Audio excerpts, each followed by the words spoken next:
A nossa meditação de hoje vai ser em 1 Samuel, capítulos 20 e 22. Nós vamos meditar num texto relativamente longo que trata a respeito da fuga de Davi. Então veio Davi a Nobe, ao sacerdote Aimeleque.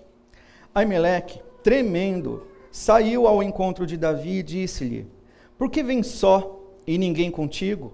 Respondeu Davi ao sacerdote Aimeleque: o rei deu-me uma ordem e me disse: ninguém saiba que te envio e de que te incumbo. Quanto aos meus homens, combinei que me encontrassem em tal e tal lugar. Agora, que tens à mão? Dá-me 5 pães, ou o que se achar. Respondendo o sacerdote a Davi, disse-lhe: não tenho pão comum à mão, há porém pão sagrado. Se ao menos teus homens se abstiveram das mulheres? Respondeu Davi ao sacerdote e lhe disse: sim, como sempre.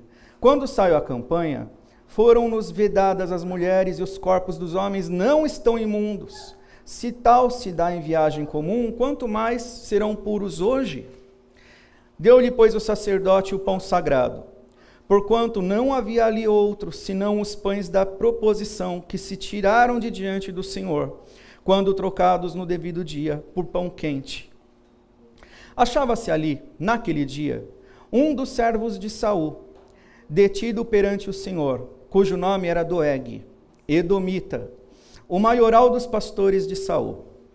Disse Davi a Aimeleque: não tens aqui à mão lança ou espada alguma? Por que não trouxe comigo nem a minha espada, nem as minhas armas? Porque a ordem do rei era urgente. Respondeu o sacerdote: a espada de Golias, o filisteu, a quem mataste no vale de Elá, está aqui, envolta num pano de trás da estola sacerdotal. Se a queres levar, leva, porque não há outra aqui, senão essa. Disse Davi: não há outra semelhante, dá-ma. Levantou-se Davi naquele dia e fugiu de diante do Saul, e foi a Aquis, rei de Gate. Porém, os servos de Aquis lhe disseram: este não é Davi, o rei da sua terra? Não é a este que se cantava nas danças, dizendo: Saul feriu aos seus milhares, porém Davi aos seus 10 milhares?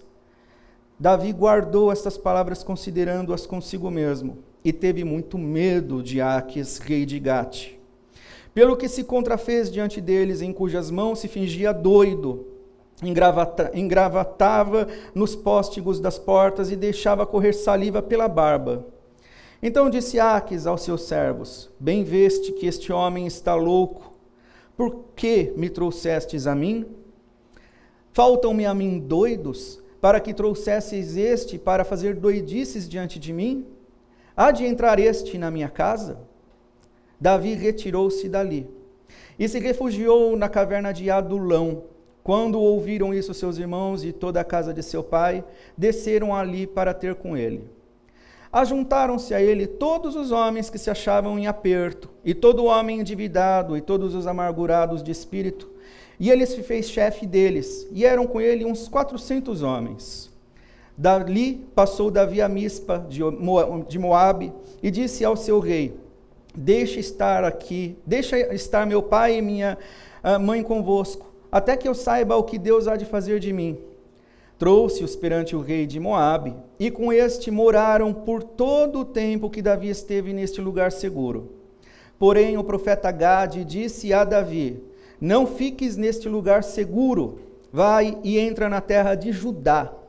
Então Davi saiu e foi para o bosque de Herete. Ouviu Saul que Davi e os homens que o acompanhavam foram descobertos. Achando-se Saul em Gibeá, debaixo de um arvoredo, numa colina, tendo na mão a sua lança, e todos os seus servos com ele, disse a todos estes: ouvi, peço-vos, filhos de Benjamim, dar-vos-á também o filho de Jessé, a todos vós, terras e vinhas, e vos fará a todos chefes de milhares e chefes de centenas, para que todos tenhais conspirado contra mim? E ninguém houve que me desse aviso de que meu filho fez aliança com o filho de Jessé, e nenhum dentre vós há que se doa por mim, e me participe que meu filho contra mim instigou a meu servo para me armar ciladas, como se vê neste dia. Então respondeu Doeg, o edomita, que também estava com os servos de Saul, e disse: vi o filho de Jessé chegar a Nobe, a Aimeleque, filho de Aitube. E como Aimeleque, a pedido dele, consultou o Senhor e lhe fez provisões, e lhe deu a espada de Golias, o filisteu. Então o rei mandou chamar Aimeleque, sacerdote, filho de Aitube, e toda a casa de seu pai, a saber, os sacerdotes que estavam em Nobe, e todos eles vieram ao rei. Disse Saul: ouve, peço-te, filho de Aitube. Ele respondeu: eis-me aqui, meu senhor. Então lhe disse Saul: por que conspirastes contra mim, tu e o filho de Jessé? Pois lhe deste pão e espada, e consultaste a favor dele a Deus para que se levantasse contra mim e armasse ciladas, como hoje se vê. Respondeu Aimeleque ao rei e disse: e quem entre todos os servos há tão fiel como Davi, o genro do rei, chefe da tua guarda pessoal e honrado na tua casa? Acaso é de hoje que consulto a Deus em seu favor? Não. Jamais impute o rei coisa nenhuma a seu servo, nem a toda a casa de meu pai, pois o teu servo de nada soube de tudo isso, nem muito, nem pouco. Respondeu o rei a Aimeleque: morrerás tu e a casa e toda a casa de teu pai. Disse o rei aos da guarda que estavam com ele: volvei e matai os sacerdotes do Senhor, porque também estão de mãos dadas com Davi, e porque souberam que fugiu e não o fizeram saber. Porém, os servos do rei não quiseram estender as mãos contra os sacerdotes do Senhor. Então disse o rei a Doeg: volve-te e arremete contra os sacerdotes. Então se virou Doeg, o edomita, e arremeteu contra os sacerdotes, e matou naquele dia 85 homens que vestiam estola sacerdotal de linho. Também a Nobe, cidade desses sacerdotes, passou o fio de espada a homens e mulheres, e meninos e crianças de peito, e bois e jumentos e ovelhas. Porém dos filhos de Aimeleque, filho de Aitube, um só, cujo nome era Abiatar, salvou-se e fugiu para Davi. E lhe anunciou que Saul tinha matado os sacerdotes do Senhor. Então Davi disse a Abiatar: bem sabia eu naquele dia que, estando ali Doeg, o edomita, não deixaria de o dizer a Saul: fui a causa da morte de todas as pessoas da casa de teu pai. Fica comigo, não temas, porque quem procura a minha morte, procura também a tua. Estarás a salvo comigo. Amém, irmãos, até aqui? Vamos orar. Senhor Deus Todo-Poderoso e Santo, acabamos de ler, Senhor, um grande trecho da Tua Palavra, que narra a perseguição a Davi por Saul.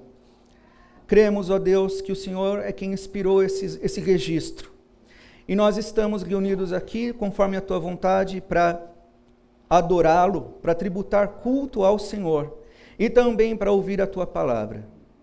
Então nós suplicamos que a Tua vontade se faça, que o Teu Santo Espírito nos ilumine, nos dê conhecimento dos mistérios, da Tua sabedoria, da Tua instrução, que vem da Tua Palavra, a fim de que a Tua igreja seja edificada, a fim de que cumpramos a nossa missão que foi a nós confiada.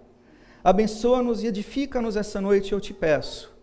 Eu sou apenas um instrumento pecador, mas o Teu Santo Espírito, Senhor Deus, peço, faça uso da minha vida, e que o nome do nosso Senhor e Salvador Jesus Cristo seja mais uma vez proclamado aqui neste lugar, e que o Senhor seja adorado por todos nós.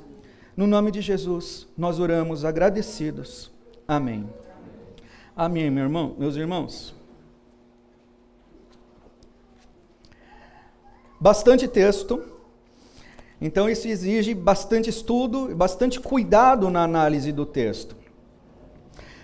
Sobre narrativas bíblicas, e esse texto que nós lemos é uma narrativa, é uma descrição sobre acontecimentos históricos, muitas coisas estão descritas aqui, provavelmente um período de história não muito curto, pode ser até que sejam alguns anos, Então, sobre narrativas bíblicas, como Igreja de Cristo, nós somos portadores e somos difusores da graça de Deus. Nós proclamamos que toda a Escritura é divinamente inspirada, conforme ele diz em 1 Timóteo 3,16. E, portanto, a narrativa que nós lemos usa do enfoque de um período na vida de Davi sob perseguição de Saul para nos comunicar verdades que vão além desses fatos ocorridos em Israel por volta de 3.100 anos atrás. Por meio de registros como esse, Deus se comunica conosco de uma forma eficaz para que seus propósitos e decretos se cumpram. Portanto, a Escritura não é apenas uma fonte de conhecimentos, mas ela é também um meio pelo qual os poderes do Todo-Poderoso interagem com as nossas vidas e com toda a história. Não é apenas fonte de conhecimentos para satisfazer nossas curiosidades a respeito de teologia ou sobre histórias de Israel ou da igreja primitiva. Toda a palavra tem por propósito proclamar a glória de Deus, proclamar o poder salvador de Cristo, anunciar o seu evangelho. Alguns recebem essa palavra e são por ele transformados, renovados, regenerados, santificados. Outros ouvem essa palavra e, entendendo ou não entendendo, essa palavra não volta a Deus vazia. Cumpre seus propósitos, ainda que esses propósitos sejam de condenação. Até mesmo no juízo, Deus é glorificado. Então, sobre o trecho que nós lemos, eu vou pegar primeiro e fazer uma introdução sobre o contexto. O trecho lido narra as fugas de Davi do seu perseguidor, o primeiro perturbado e impiedoso rei de Israel, Saul. Saul ansiava pela morte de Davi, o jovem pastor de ovelhas, o mais novo dentre oito irmãos, que era desacreditado pelo próprio pai. Quando Samuel foi ungir o rei na casa de Jessé, Jessé apresentou todos os filhos mais velhos. Ele nem pensou, cogitou que seria Davi. Desacreditado pelo pai. E pelos irmãos mais velhos também. Mas Davi era experimentado, defensor dos rebanhos que lhe eram confiados. Nos pastos, sem que ninguém visse, ele era dado à contemplação da majestade divina. Um adorador do Criador, atento à beleza da sua santidade e da grandiosidade da criação. Davi olhava para as montanhas e ele não via apenas montanhas, ele via obras das mãos do Senhor. Davi olhava para os lugares onde ele estava e o tempo todo, o que ele via era o que estava por trás daquele cenário, a beleza da santidade do Senhor. Por isso Davi era um homem com um coração que agradava a Deus. Davi tinha um coração voltado para Deus. E porque conhecia o seu poder, então ele não temia nem leões, nem ursos, nem gigantes. E diante do desafio humilhante imposto pelo gigante Golias a todo Israel, a autoconfiança do rei Saul foi substituída pela covardia, ressaltada ainda mais quando o jovem e valente Davi resolveu enfrentar o campeão filisteu, que ofendia ao Senhor do seu povo, vencendo de forma vexatória com uma única pedrada na testa e decapitando-o com sua própria espada.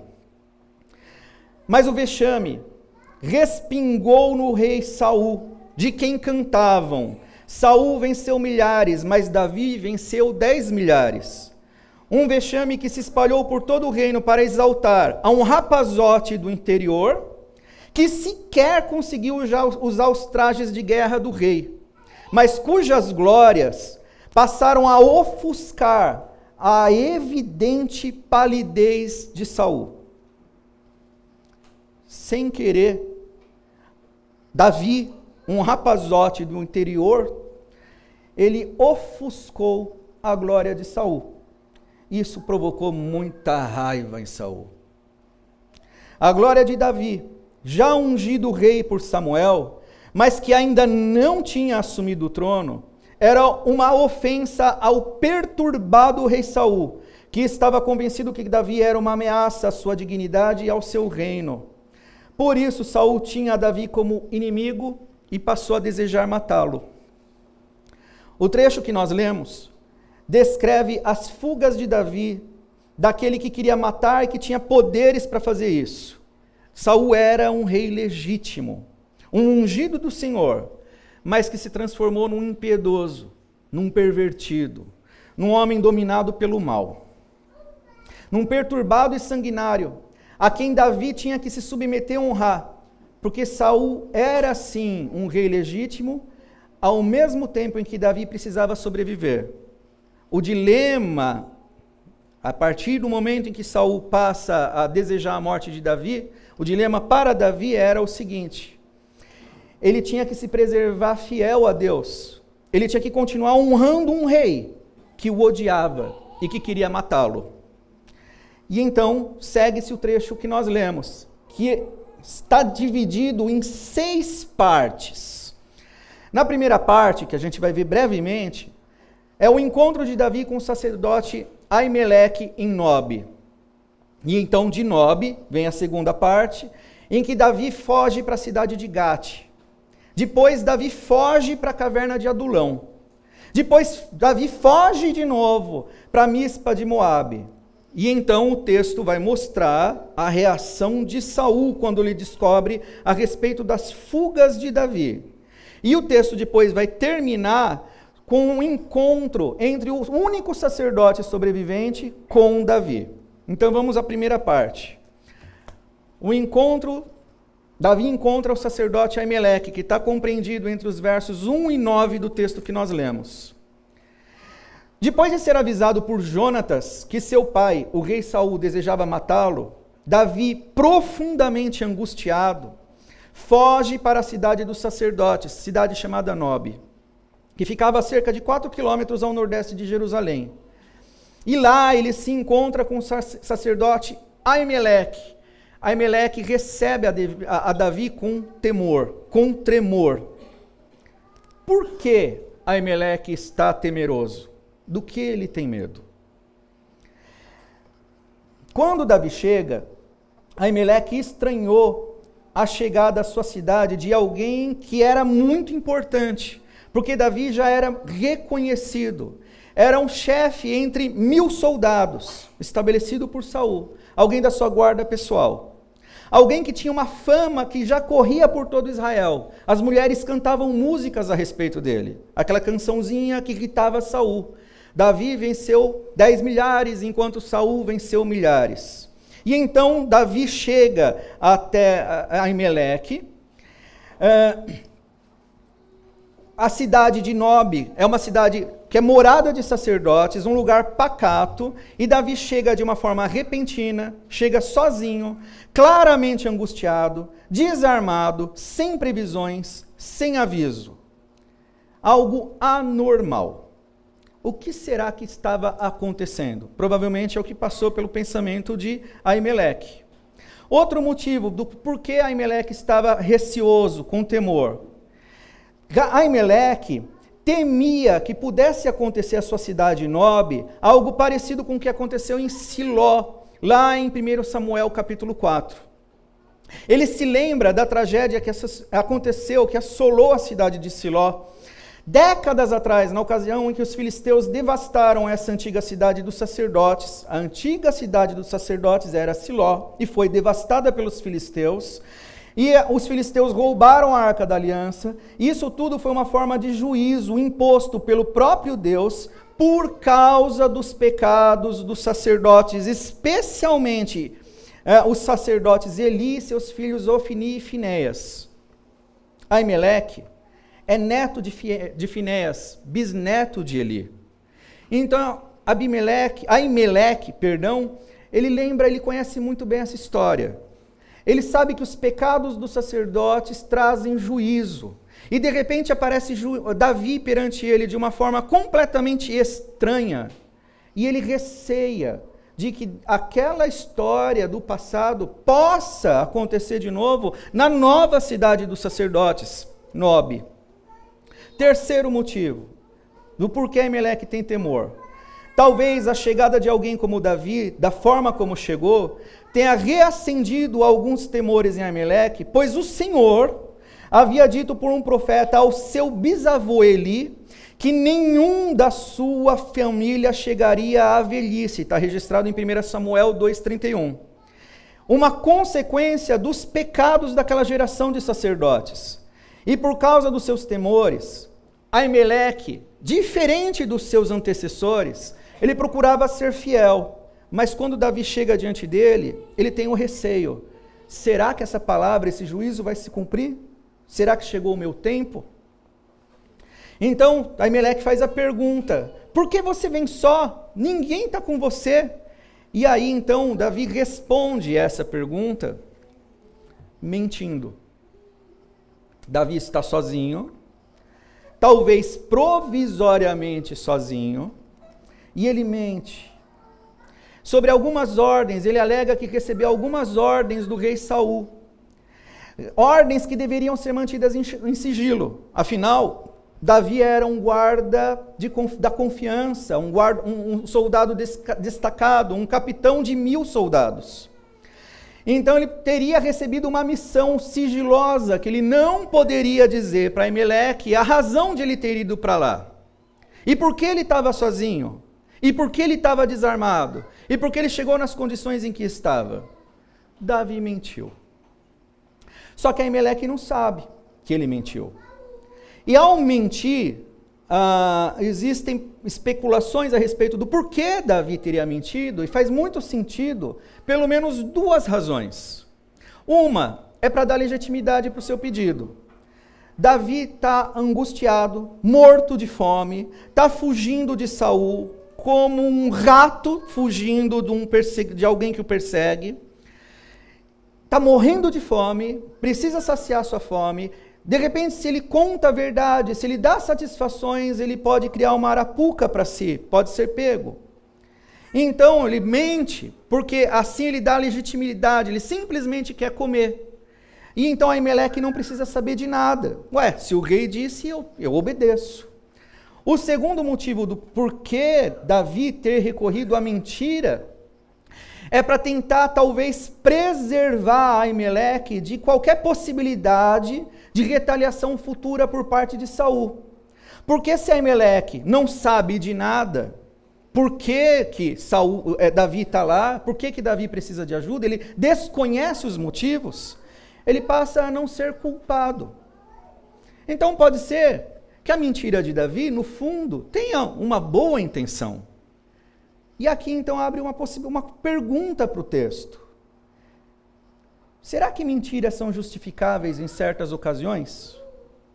Quando estamos sob certa pressão, muita pressão, seja a necessidade, inclusive de sobrevivência, que era o caso aqui de Davi, mentir passa a ser uma opção viável?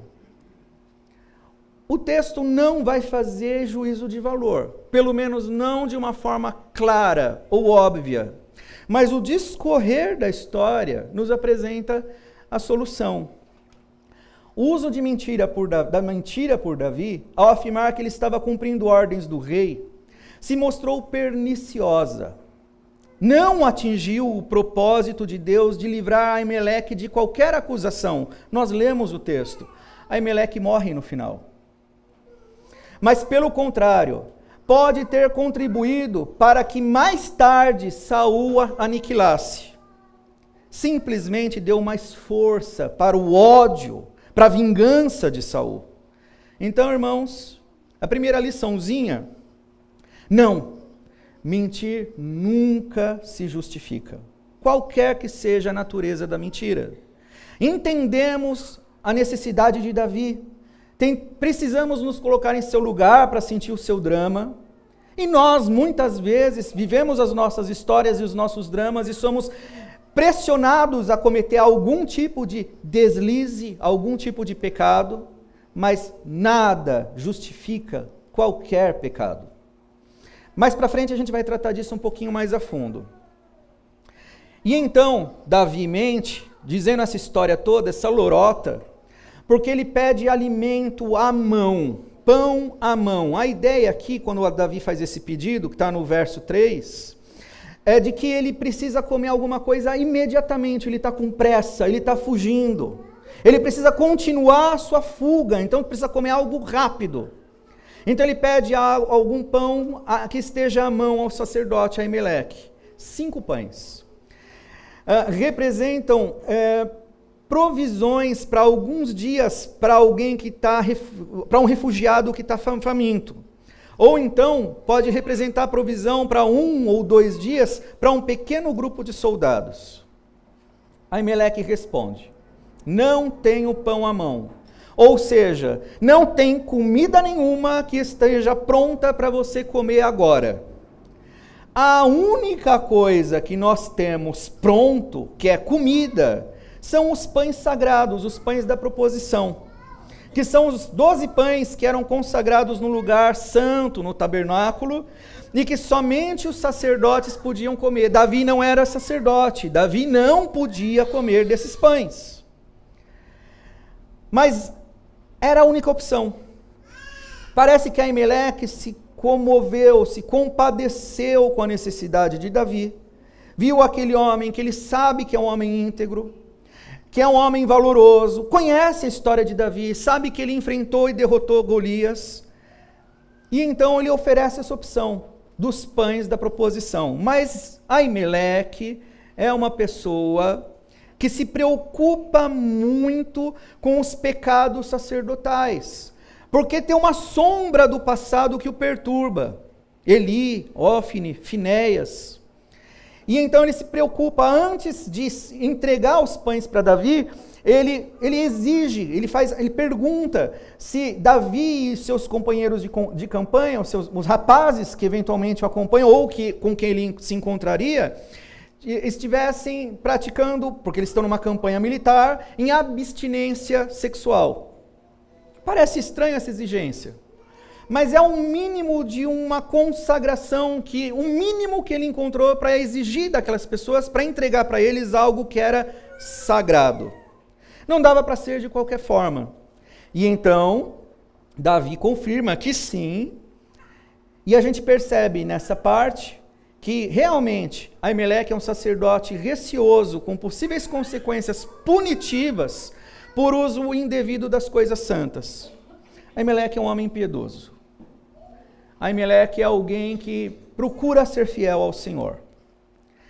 Outra coisa muito interessante nessa passagem, a gente vai fazer um pequeno recorte, é que Jesus Cristo, nosso Senhor, cita esse episódio.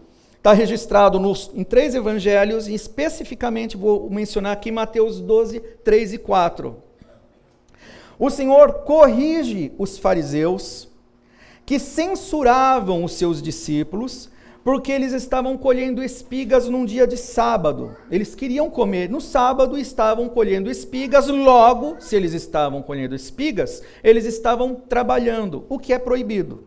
Não pode trabalhar no sábado. Então os fariseus, que ficavam procurando o tempo todo motivos para desqualificar Jesus, pegaram nesse ponto para tentar acusá-lo. E então, porque no entendimento dos fariseus, as estruturas religiosas, elas devem ser inflexíveis. Não se deve, por exemplo, fazer trabalho nenhum nos sábados. Deve-se ser impecável com todos os detalhes litúrgicos, com todos os símbolos da religião. Só que, por outro lado, eles mesmos se excluem dos encargos que eles costumavam impor às outras pessoas. Só que Jesus corrige essa visão distorcida sobre as coisas de Deus.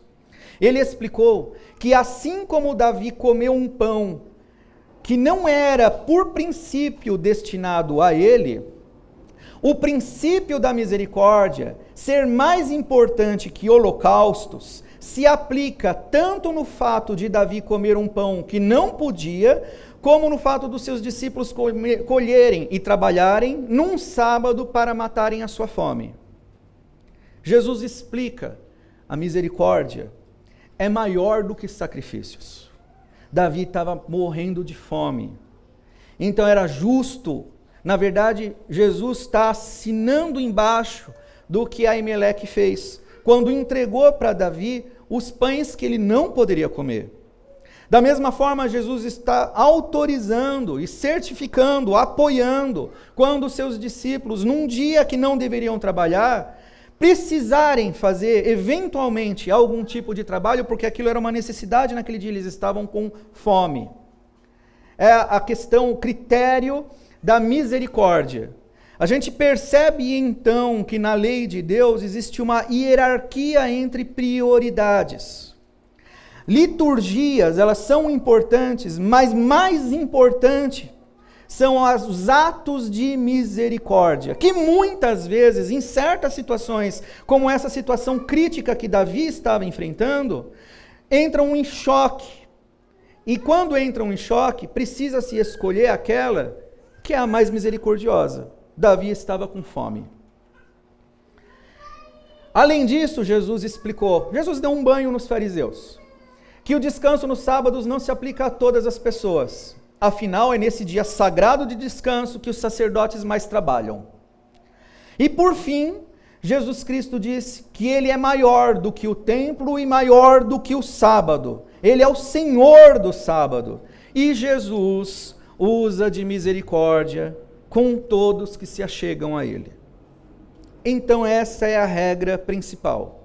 Nas nossas relações, a partir da nossa devoção a Deus com pessoas, misericórdia. Quando então Davi está lá conversando com Aimeleque, tem uma testemunha, tem uma pessoa que é na verdade um problema, está lá. É um prisioneiro em Nob. Estava lá, verso 7 diz que Doeg, Edomeu, estava preso naquela cidade. E ele testemunhou a conversa entre Davi e Aimeleque. E esse Doeg era o chefe dos pastores de Saul. Não era israelita, era um Edomeu. Então ele presenciou tudo isso. E esse personagem daqui a pouco vai se transformar num personagem importante no desenrolar dessa história.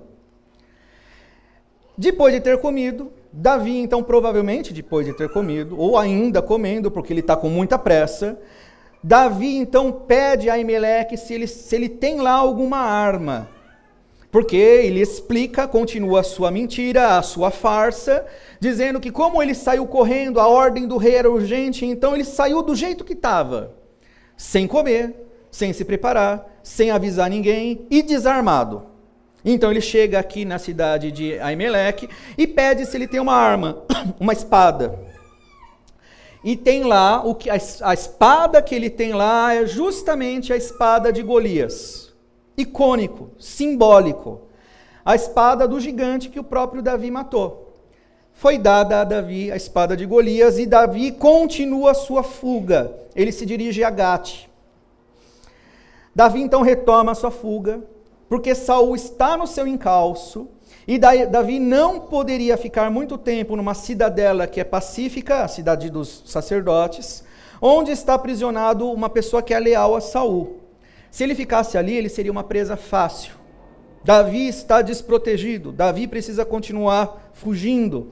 E ele se direciona para a terra dos filisteus. O que parece, à primeira vista, não fazer nenhum sentido. Mas faz, vamos ver por quê. Para qualquer pessoa, pareceria muito improvável que o matador do campeão filisteu se refugiasse justamente na terra do gigante filisteu. Davi não era pessoa grata naquele lugar. Davi acabou há pouco, não foi agora há pouco, mas anos atrás, matou o gigante daquela terra, fugindo do seu rei, ele vai se refugiar justamente na terra do seu inimigo. Parece ser muito improvável, não faz sentido, mas Davi era um sujeito muito perspicaz, ele sabia o que ele estava fazendo, porque Davi acreditava, assim como é improvável para qualquer pessoa se refugiar na terra do seu inimigo, Saul também, e qualquer pessoa pensaria a mesma coisa, então provavelmente não o procuraria lá. Na verdade, dentre os inimigos, nesse momento, os filisteus parecem ser os menos piores, os menos perigosos. Por quê? E Davi está desesperado. Davi é um homem valente, hábil em guerra. Enfrentava leões, ursos, matou um gigante, mas ele não ousa fazer isso contra Saul. Para quem matou Golias, parece que seria mais fácil enfrentar Saul. Nem Saul ousou enfrentar Golias. Davi enfrentou Golias, mas Davi não enfrenta Saul. Por quê? Será que Davi de repente ficou covarde? Não, irmãos. É porque Davi era crente. A justificativa para Davi enfrentar Golias foi a seguinte: esse incircunciso filisteu veio afrontar os exércitos do Deus vivo. Enfrentar Golias era uma questão de fé, de glorificação ao seu Deus, ao seu Senhor. Era uma questão de honrar o Deus do seu país, da sua pátria. Só que Saul, e Davi teve a oportunidade de matar Saul. Em Saul, Davi não ousava tocar. Porque mesmo Saul, sendo alguém pervertido, mal, dominado pelo ódio, ele era um ungido do Senhor. Um rei constituído, estabelecido pelo Deus a quem Davi adorava e conhecia.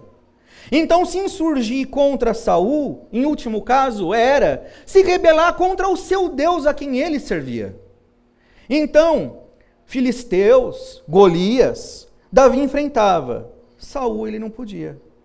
Saul estava no encalço de Davi. Qual era a única, então, opção que Davi tinha diante de Saul? Pernas para que te quero.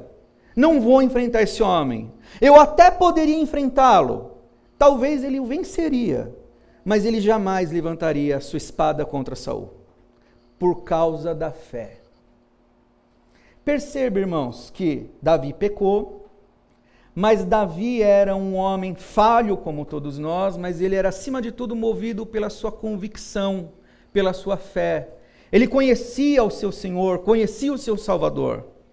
Ele estava desesperado, mas ele estava disposto a enfrentar o desespero e os seus tormentos, mas não abrir mão da sua fé. Então Davi foge para Gate, terra de Golias, terra dos filisteus. E quando ele chega lá, Davi tem um problema muito grande. Estamos falando aqui de 3.100 anos atrás. Não existia rede social, não existia fotografia, mas Davi era uma figura que todo mundo conhecia. Ele era cantado por todos. A Bíblia descreve Davi, rapazinho ruivo, de gentil presença, de olhos bonitos. Então era uma pessoa que não era comum. Qualquer lugar que Davi chegasse, ele era reconhecido. Ainda que ele estivesse nesse momento um maltrapilho, passando fome, roupa rasgada, todo sujo, onde quer que ele chegasse, Davi era uma pessoa conhecida. E então, Davi chegou em Gate e reconheceram ele. E ele passou a ser ironizado pelos servos do rei local, que passaram a instigar o rei contra Davi. E Davi, então, tem uma reação bastante peculiar. Ele sabe que ele não pode lutar, ele é minoria, ele seria presa fácil. Então, diante dessa instigação, dessas provocações, o cerco estava se fechando em torno de Davi, na terra dos filisteus também. Ele passa a se fingir de louco, com um objetivo. Ele queria perder a sua importância, diante de quem poderia tratá-lo como um troféu, ou como uma valiosa moeda de troca entre os filisteus e Saul. O rei Aques, então, diante da loucura aparente de Davi, Davi convenceu. Davi era bom. Então o rei Aques passou a descartar Davi, desprezou a Davi. Então Davi, de alguém que o cerco estava se fechando, passou a ser tratado como um nada na terra dos filisteus. Um estorvo, alguém que irritava, que andava babando, a barba dele toda babada, arranhando as portas, um maluco. Ele fingia bem. E então Aques o desprezou. E acontecem algumas coisas maravilhosas aqui. A gente está falando sobre a narrativa, sobre a história de Davi. Mas, paralelamente, o que é que Davi está fazendo? Nós somos servidos pelos salmos, textos que servem para a nossa edificação, textos que louvam a Deus, textos que glorificam a majestade e declaram, proclamam os atributos de Deus. E aqui, por exemplo, enquanto Davi estava se fingindo de louco e sendo coagido, perseguido, cercado pelos filisteus, por exemplo, ele escreveu os Salmos 34 e o Salmo 56. Fica a lição de casa para os irmãos lerem esses salmos. Inclusive, quando a gente lê esses salmos dentro do contexto, eles assumem um significado diferente. Porque a gente percebe o que Davi estava sentindo, o que Davi estava passando. E o que é que ele fazia quando ele estava sendo esmagado pela perseguição? Adorava a Deus. Não perdeu em momento nenhum a consciência de quem Deus era. E não tirou em momento nenhum os seus olhos do seu Senhor e do seu Salvador. Aos olhos dos filisteus se fingiu de louco, mas os olhos de Davi estavam no Senhor. Por exemplo, eu separei aqui alguns versos de alguns salmos. Perdão, irmãos. No Salmo, por exemplo, 34, versos 4 a 9. Busquei o Senhor e Ele me acolheu. Livrou-me de todos os meus temores. Contemplai-o e serei iluminados, e o vosso rosto jamais sofrerá vexame. Olha Davi se fingindo de louco, sendo escarnecido pelos filisteus, escreve isso. Clamou este aflito e o Senhor o ouviu e o livrou de todas as tribulações. Davi está sendo caçado que nem um rato, tanto por Saul como também pelos filisteus que estão pressionando ele. Clamou este aflito e o Senhor o ouviu e o livrou de todas as tribulações. O anjo do Senhor acampa-se ao redor dos que o temem e o livra. Ó, provai e vede que o Senhor é bom. Bem-aventurado o homem que nele se refugia. Temei o Senhor, vós, os seus santos, pois nada falta aos que o temem. Olha o contexto de Davi e olha o que ele escreve. Olha como era a fé desse homem. Triturado, cercado, passando fome, ele adorava ao Senhor. Continuando, enquanto Davi está sofrendo essa dura tribulação, interiormente a sua alma é depurada na perseverante contemplação ao Senhor, da sua confiança e objeto do seu amor. Se tem uma coisa que não esfriou em Davi, pelo contrário, foi se depurando, foi o seu amor por Deus. E então, como nós vimos, o rei aqui de Gate, Aques, despreza Davi, e por ter desprezado a Davi, então ele se vê livre para poder continuar a sua fuga. E agora ele foge para uma caverna de Adulão. Capítulo 22, versos 1 e 2 descrevem isso, nós lemos já. Conseguindo então o desprezo do rei Aques, Davi escapa para as grutas do deserto de Judá, local que sempre fugiu de refúgio para os fora da lei. Aqui Davi compõe o Salmo 142. Olha onde Davi está, num deserto, morando com pessoas que não são o melhor tipo de pessoa, os foras da lei. E ele escreve assim: ao Senhor ergo a minha voz e clamo, com a minha voz suplico ao Senhor, derramo perante ele a minha queixa, a sua presença exponho a minha tribulação. Quando dentro de mim me esmorece o espírito, conheces a minha vereda, no caminho em que ando me ocultam armadilha. Olha à minha direita e vê, pois não há quem me reconheça, nenhum lugar de refúgio, ninguém que por mim se interesse. A ti clamo, Senhor, e digo, tu és o meu refúgio, o meu quinhão na terra dos viventes. Ele fala com propriedade, irmãos. Atende o meu clamor, pois me vejo muito fraco. Livra-me dos meus perseguidores, porque são mais fortes do que eu. Tira a minha alma do cárcere, para que eu dê graças ao teu nome. Os justos me rodearão quando me fizeres esse bem. E o que acontece, irmãos? Ele escreve esse salmo, e lá na caverna de Adulão, se aproxima, se achega a ele, começa a ter umas mudanças na vida de Davi. Se aproximam dele primeiro a sua família. Ficam sabendo que ele está lá e se achegam a ele. Depois, se aproximam as pessoas que também moravam naquela região os foras da lei. Ainda que Davi fosse um refugiado, um errante, sua fama o acompanhava onde quer que ele fosse. Davi então era facilmente reconhecido. Seus feitos eram cantados por Israel e suas descrições físicas eram amplamente conhecidas. Não era fácil para Davi esconder-se e por isso não haviam lugares seguros para ele. Mas em Adulão, 400 pessoas improváveis se juntaram a Davi, que era um líder ungido por Deus. Agora, acompanhado de um material humano ruim, gente de qualidade duvidosa, de onde foi formado um exército de leais. Aqui em Adulão, Davi formou um exército. E um exército formado por pessoas que não eram o melhor tipo de pessoa, mas que veio a se tornar o melhor dos exércitos. É uma analogia, é um tipo, é uma forma, é uma ilustração real, histórica, aconteceu. Mas que a gente pode dizer é a igreja. Pecadores que são juntados por Deus, pessoas imprestáveis perante sua santidade, mas que são regeneradas, recebem uma nova vida e são agregadas na sua presença e transformadas num exército que serve ao Senhor. E é o exército dos que antes eram excluídos. Aqui, Davi escreve mais um salmo, 141. Senhor, a ti clamo. Dá-te pressa em me acudir, inclina os ouvidos à minha voz quando te invoco. Suba à tua presença a minha oração como incenso, e seja o erguer das minhas mãos como oferenda vespertina.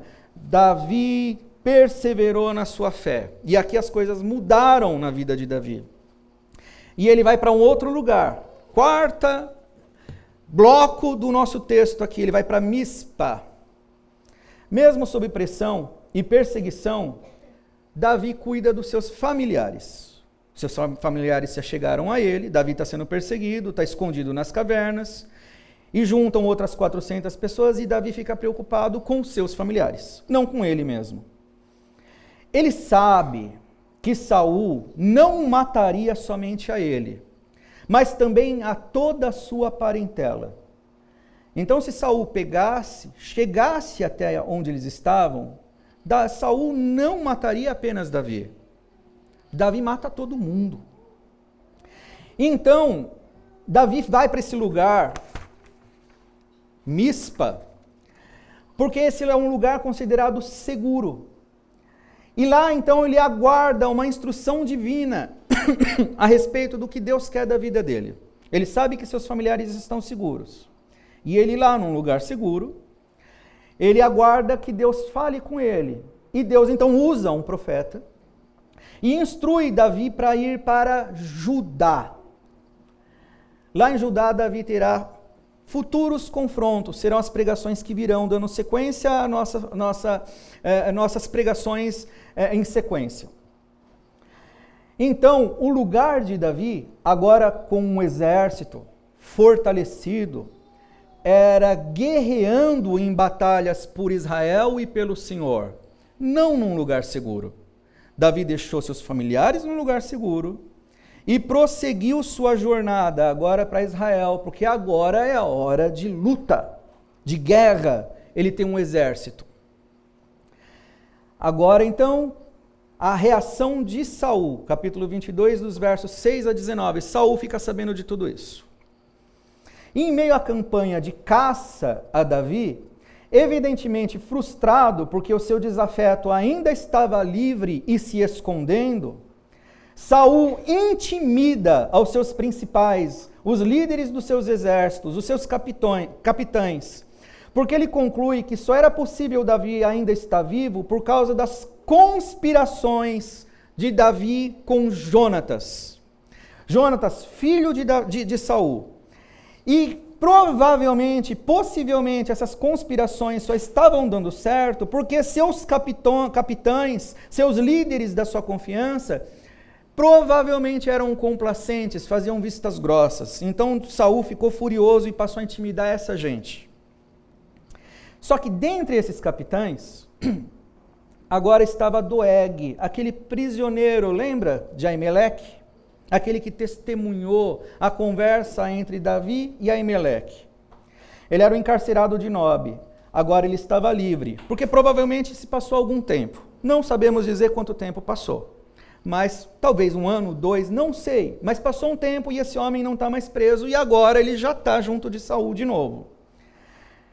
E Doeg entrega a Saul tudo o que ele testemunhou entre Davi e Aimeleque. Toda aquela conversa, as mentiras de Davi, o fato de Aimeleque ter dado pão, ter dado a espada de Golias. Ele fala sobre tudo. Então Saul ordena que tragam Aimeleque e todos os sacerdotes de Nob para indagar-lhes sobre a sua conspiração com Davi. Saul está furioso. Aimeleque primeiro defende a integridade moral de Davi. Aimeleque fala bem de Davi. Não há homem fiel como Davi, é o que o texto diz. E em seguida, nega qualquer conspiração, alegando desconhecer qualquer coisa sobre essas indagações. É verdade. Foi exatamente o que Davi falou. Você não vai saber de nada, é segredo, não vou te falar. Só que Davi falou que isso era a ordem do rei. Foi invenção de Davi.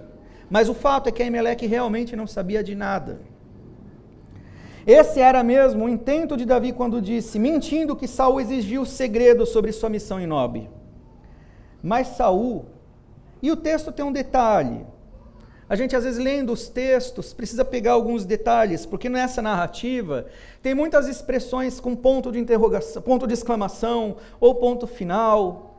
Aqui, pela maneira como está escrito, parece que Saul está frio, gelado, impassivo.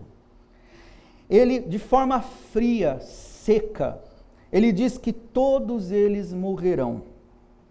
E ordena a sua guarda que mate a todos aqueles sacerdotes, de uma forma fria, calculada, maldosa, consciente do mal que está fazendo. Mas a sua guarda não obedece a Saul.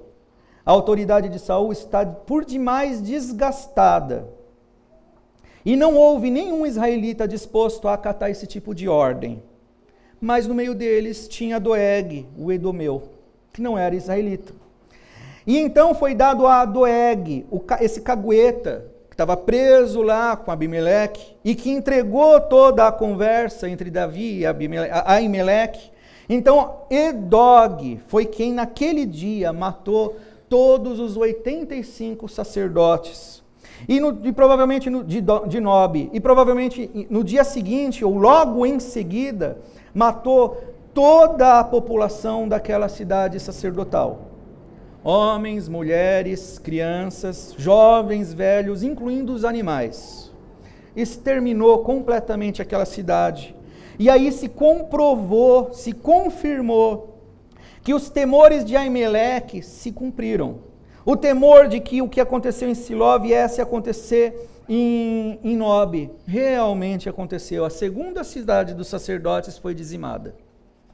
Só que dessa vez, irmãos, os sacerdotes não pecaram. Nesse contexto, Davi escreve mais um salmo. 35. Espírito de guerra. Contende, Senhor, com os que contendem comigo. Peleja contra os que contra mim pelejam. Embraça o escudo e o broquel e ergue-te em meu auxílio. Empunha a lança e reprime o passo aos meus perseguidores. Dize a minha alma, eu sou a tua salvação. Irmãos, aqui Davi não tem mais um espírito, um coração misericordioso. Ele sabe que os atos ali são por demais ofensivos a Deus, e ele sabe que ele é sim um instrumento de Deus, ele é ungido de Deus, cheio do seu Espírito, para servi-lo, inclusive no estabelecimento da justiça. Davi sabe que agora ele deve ir para a guerra, e o Senhor é o Senhor da guerra. E a última etapa, a última parte do nosso texto, o sobrevivente e Davi. Doeg matou todos os sacerdotes, exceto um. Um apenas escapou. Dentre todos os sacerdotes, os versos 20 e 23 do capítulo 22, escapou com vida Abiatar, que se refugiou. O texto diz que ele não se refugiou com Davi. Eu até quero ler esse texto. Verso 23, Davi falando para ele: fica comigo, não temas, porque quem procura a minha morte também procura a tua.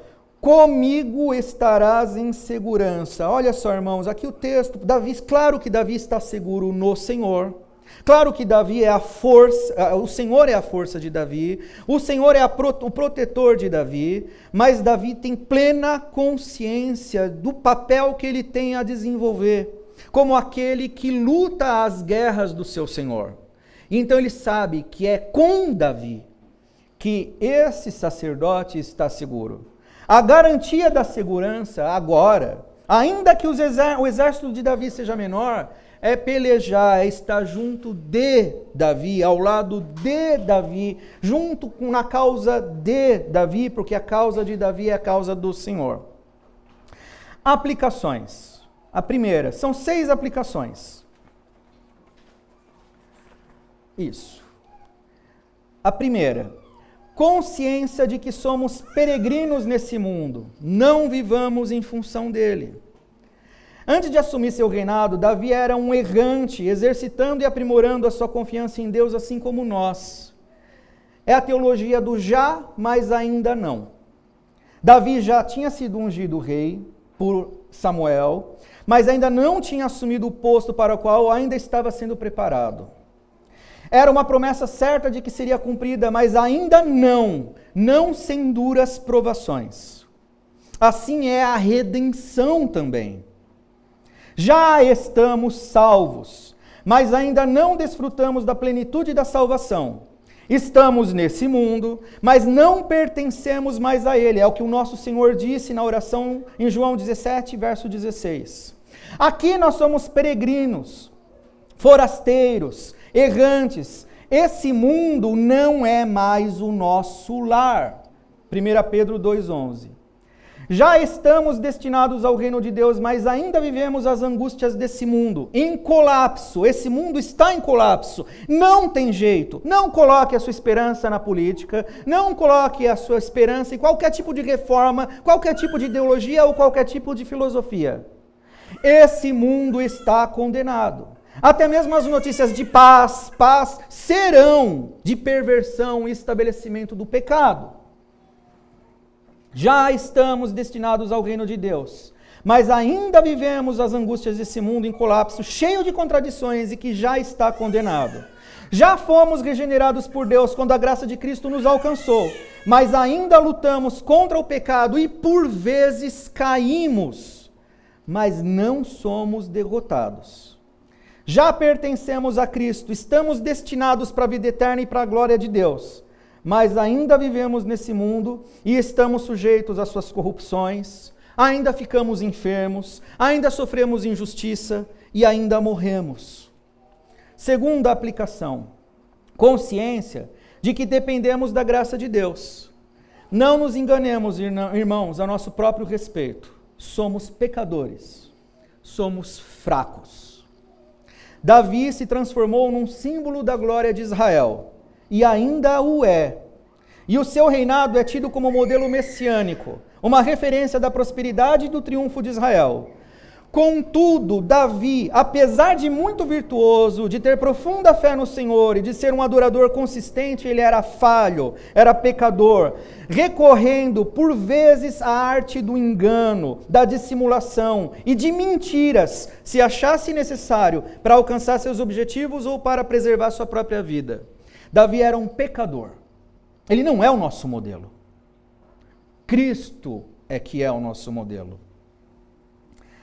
Em Davi nós vemos que até mesmo as nossas maiores virtudes humanas são arruinadas pela nossa incapacidade de não pecar. Sabemos que não devemos pecar, mas invariavelmente caímos. Nele vemos refletidas tanto as maiores virtudes que um ser humano pode ter, como também a nossa miséria.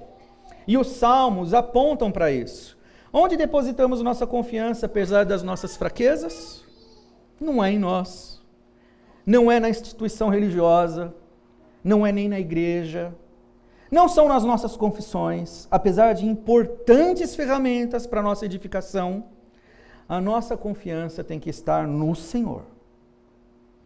Nossas glórias humanas são pó, mas até mesmo os nossos injustificáveis pecados não podem inutilizar o amor de Deus por nós. Davi pecou, Deus o abandonou? Nunca. Contudo, aquele que se reconhece amado por Deus, por ter recebido a sua graça evidenciada na fé no Senhor Jesus, esse pratica a vigilância, o arrependimento constante e persevera quebrantado em contemplação daquele que o sustenta com a sua graça. Todo verdadeiro salvo persevera em santificação. Ainda que por vezes você tropece e caia, o verdadeiro salvo se levanta e continua. O verdadeiro salvo é alguém que continua na santificação. Terceira aplicação. Consciência de que nosso dever de sermos fiéis a Deus não nos livrará de perseguições e aflições nessa vida. Pelo contrário. Davi foi perseguido por Saul, acima de tudo, porque ele amava ao Senhor. Não é por razões políticas, porque afinal de contas, Davi tomou uma luta que não era dele contra aquele filisteu, aquele Golias, e o motivo foi a glória do seu Senhor. A ofensa que aquele gigante estava constantemente jogando contra o seu Deus. E por amor a Deus, é que Davi foi lá e enfrentou aquele incircunciso. Foi por amor a Deus. E então Saul ficou mordido de ódio, de inveja. Davi nunca se importou com isso. Davi não, Saul foi movido por ódio, por inveja. Saul nunca se importou com amor por Deus. Davi o amava. É por isso que Saul odiava a Davi. Aimeleque era zeloso. Olha só um outro personagem que a gente não pode ignorar. Aimeleque era zeloso com coisas sagradas. Mas ele e quase toda a sua geração de sacerdotes com seus familiares foram dizimados pela impiedade de Saul. Vemos um justo sendo morto por causa da sua fé. Nem sempre, irmãos, o nosso fim nesse mundo é triunfante. Nem sempre a nossa história nesse mundo será bem-sucedida. Não foi para Aimeleque. A vida nesse mundo é injusta e não estamos imunes às calamidades dessa vida, apesar de Deus ser o nosso lugar seguro.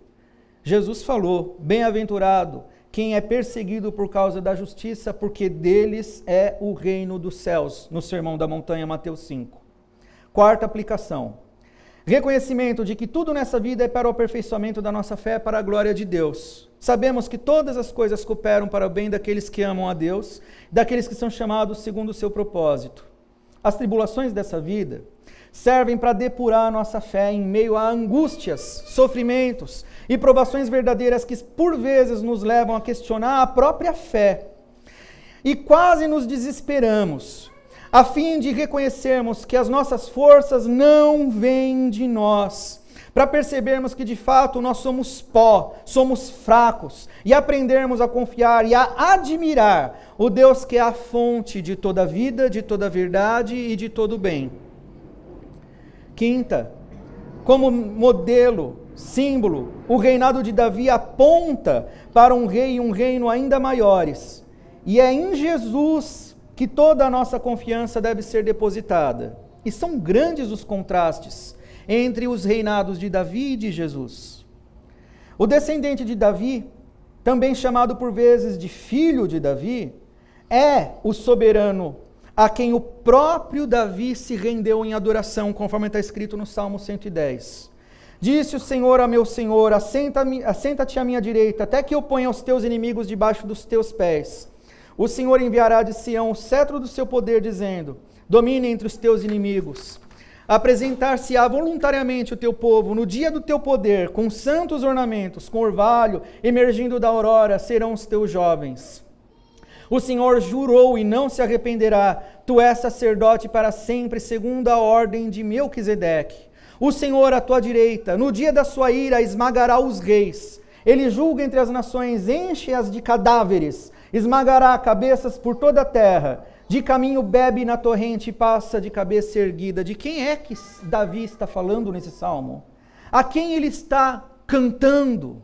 Quem ele está celebrando? A quem ele está contemplando, adorando? Ao nosso Senhor Jesus, o rei dele. Davi temeu por sua vida. Jesus entregou a sua vida. Davi mentiu para preservar a sua vida. Jesus é a manifestação da verdade de Deus e morreu por essa verdade. Davi tinha uma aparência agradável e em toda parte era reconhecido. Jesus não tinha aparência nem formosura. Olhamos para ele, mas nenhuma beleza havia que nos agradasse. Era desprezado e o mais rejeitado entre os homens, homem de dores e que sabe o que é padecer, e como um de quem os homens escondem o rosto, era desprezado e dele não fizemos caso. É como descreve o nosso Senhor em Isaías 53.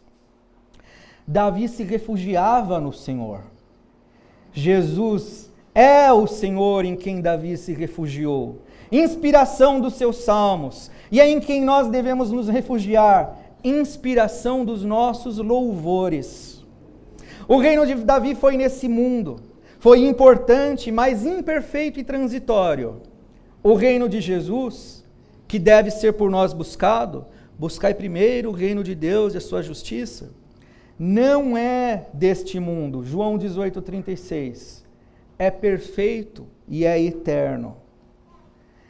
E a última aplicação, a respeito do reino de Deus, nós devemos ter atitudes, nunca a passividade diante do mundo. É assim que termina o nosso relato. Davi esperou pela diretriz de Deus quando estava em Mispa, um lugar seguro, lembra? De lá a palavra recebida foi que ele deveria ir ajudar as pelejas com o seu exército de regenerados. Foi em Judá que Davi recebeu o único sacerdote remanescente. E lá ele assumiu as suas responsabilidades. Eu fui o culpado por tudo o que aconteceu, ele disse. O campo de ação da igreja é nas batalhas do mundo. Nunca numa redoma de proteção. Nunca entre quatro paredes. Porque nós já recebemos também uma ordem do Senhor. Toda autoridade me foi dada no céu e na terra. Ide, portanto, fazei discípulos de todas as nações, batizando-as em nome do Pai, do Filho e do Espírito Santo, ensinando-as a guardar todas as coisas que vos tenho ordenado. E eis que estou convosco todos os dias até a consumação do século. Essa foi a palavra do Rei dos Reis, a quem Davi se devotava. Para nós, vão. Amém.